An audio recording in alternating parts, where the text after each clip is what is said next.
as we get into this is this family picture album. You see the two letters A and C circled red.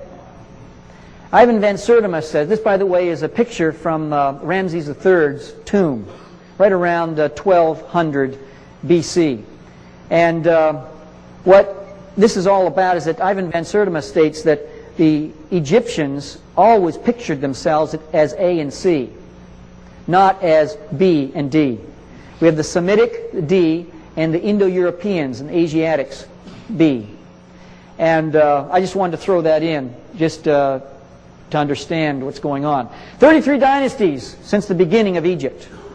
And what happens here is that you have different events that happen during each dynasty, and you can take a look at those because we're going to be revisiting this a little bit each time as we go through this. This is Khafre. Thutmose III put a plaque between the paws of the Sphinx of Giza, stating that Khafre had something to do with the construction of the Sphinx. Now some folks believe that he was the one who designed it. It was designed after him. There's an artist out of New York City who works for detectives and police, getting skulls and then reconstructing the facial features of the skulls so that they can identify who the victim was. He has actually done some analysis on this and doesn't believe that it was Khafre, but whoever it was, I mean, you be the judge. You can take a look at two pictures side by side. That's Khafre in the Cairo Museum, and then the Sphinx of Giza. Count Constantine de Volney, during a trip to Egypt from 1783 to 1785, said this, and I quote, he says, "On seeing that head," what head? The Sphinx of Giza. "Typically Negro in all its features, I remembered the remarkable passage of Herodotus, the ancient Egyptians were true Negroes of the same type as all native-born Africans. Just to think that this race of black men today are slaves and the object of scorn, the very race to which we owe our arts, sciences, and even the use of speech." Now, I want to ask this question. What would motivate him to say this phrase, typically Negro in all its features? Could it be perhaps this? This was an artist's conception, Vivant Denon, who accompanied Napoleon's army, 1798. This is his artist's conception of the Sphinx of Giza. Before what happened? Before the lips and the nose were shot off by Napoleon's troops. That is verifiable because Denon was an eyewitness to those lips and the lips and nose being shot off by the soldiers. Why did they do it? We cannot climb into their hearts in the 21st century and figure this out, divine the entrails of frogs, and try to figure out why they did it. That's between them and God. But what happened, happened. And so when you look at this, you know that this definitely was patterned after an African man, regardless of who the identity of that man was.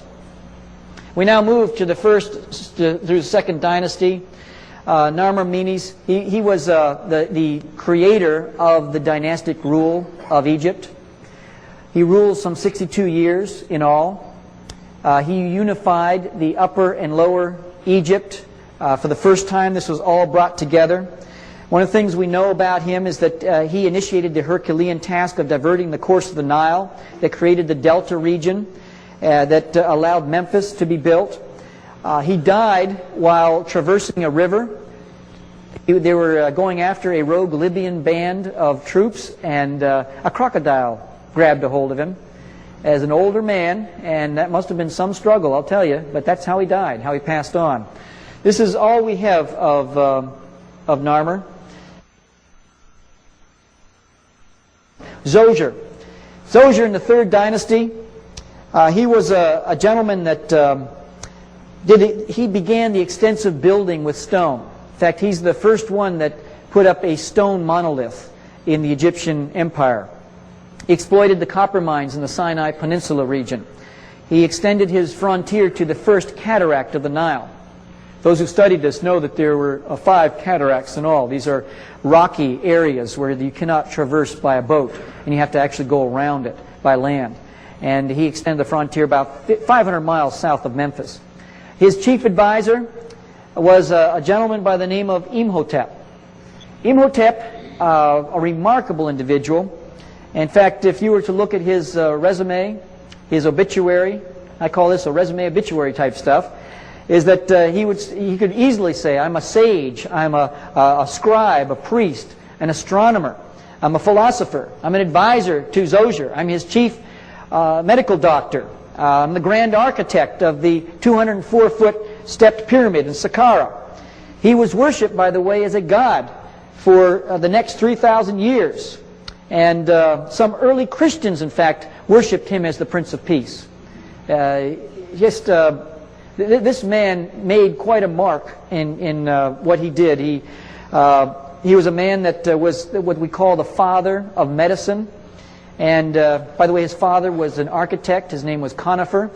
And this gentleman treated more than 200 diseases.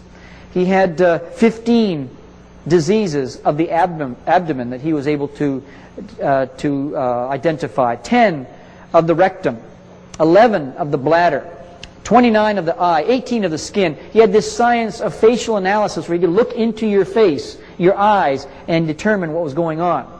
Now, some of the stuff we might laugh at now with our technology, but in medicine, he had a lot of information going on at this particular time. He knew of the circulation of the blood 4,000 years before the Europeans did. I like that upper right-hand corner picture. He's kind of peeking down at you. Don't you like that? Khufu, builder of the Great Pyramid. This man built the Great Pyramid, and the only thing we can find is a poor, poor little statue of him. This is the only likeness we have of Khufu. He built the 140-foot ship that we see there, and if those have been in the sands of Giza, you can see that ship. It's in its own house. It was a ship that when they had the pyramid set up, they built a kind of a cavern or a pit, and they put the ship down inside that pit. And they pulled it out, and they were able to... It was supposed to be a ship that was to take him into the afterlife. That was the religious ideology of the day. Menkaure, builder of the third Great Pyramid. By the time he came along, the national coffers were pretty much depleted. His pyramid is not nearly as incredible as the first two. I'll tell you, you take it on its own rights, and I'll tell you, it is an incredible work of art. He was known as a just man, as a man of meek spirit, a quiet man, mild temperament, forthright. He studied a lot of religions of his day, and just a very knowledgeable, well-read man. We now move to this particular part in the 11th dynasty, Mentuhotep.